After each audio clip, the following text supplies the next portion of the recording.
So we've talked about guns as art in the past, but this time let's talk about or focus on the specific samples of individual works of art.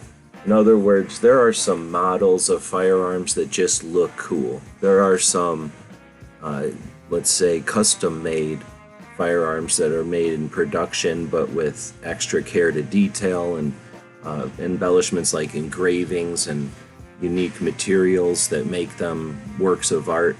You've got things that inspire memories of the past, the cowboy guns, dueling pistols, things like that, that are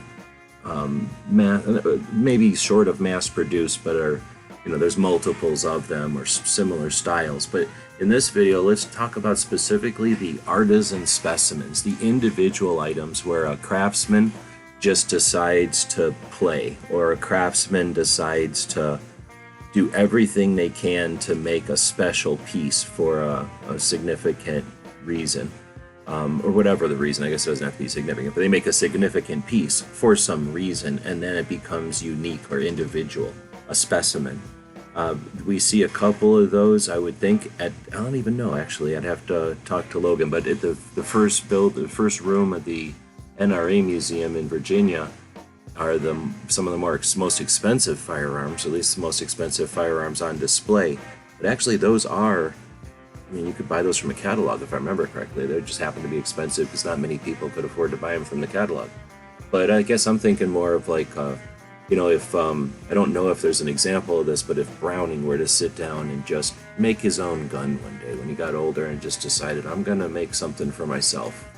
Not necessarily one of his models, just some of the elements of his models, and then maybe a little bit of what he considered to be useful embellishment, something like that. Perhaps a gunsmith who decides to take some parts or elements from other firearms and puts them together, but not necessarily a well-known firearms inventor. Maybe a collector who decides they've collected everything they can that gets close to what they want, or maybe their tastes, so they have something created specifically for them. Maybe a specific piece that's made to solve a problem or a specific issue, but then since it's being created specifically for someone, and I'm thinking like maybe a competition gun that's a match to someone, or an anniversary piece, something that an artisan or a craftsman is going to go to the effort of making it custom proportions or sized or whatever to the ergonomics or the body type or the dimensions of the person. They often will go the extra effort and embellish it with engravings, or again, better materials, or a different shaped grip or stock or something, or sight than they would normally put on it.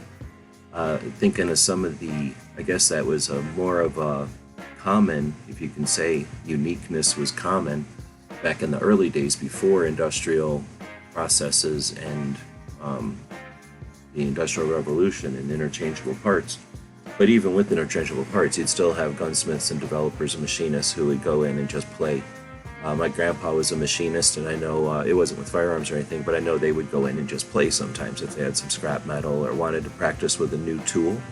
If they had a new piece of tech and they needed to get some familiarity with it, they would often whittle out or create a little piece of trinket or something they would give to a kid or give to a girl. And then you've got things that they're going to create to show off, stuff for their portfolio. I guess you could also count some of the artistic stuff. We are kind of shying away from guns as art, but I imagine things for anniversaries and whatnot are given ceremoniously to whoever, again for an award or for a commemoration. So I just figured we'd talk about the artisan specimens. I'm assuming most of those are priceless. In other words, it's difficult to put a price on them, and the value of them probably has a factor of the materials in them, the reputation of the artisans, the amount of time it took. If you've got a famous person and they normally spend X amount of time on a rifle, but the piece you've got is unique and it's, the amount of time they spent times 4, is that worth 4 times more than the gun, or is that worth 10 times more? That would be a question, hopefully, that this video inspires. So I encourage you to have conversations about more than the topics that seem dire or life-threatening, or at least community threatening, the laws and the prohibitions and the bans. And the good news, there's more to it than just the politics. Guns are part of our culture, they're part of our country, they're part of our technology, and they're just part of the evolution of tool users, right? As creatures that use tools, they're tools that have many uses.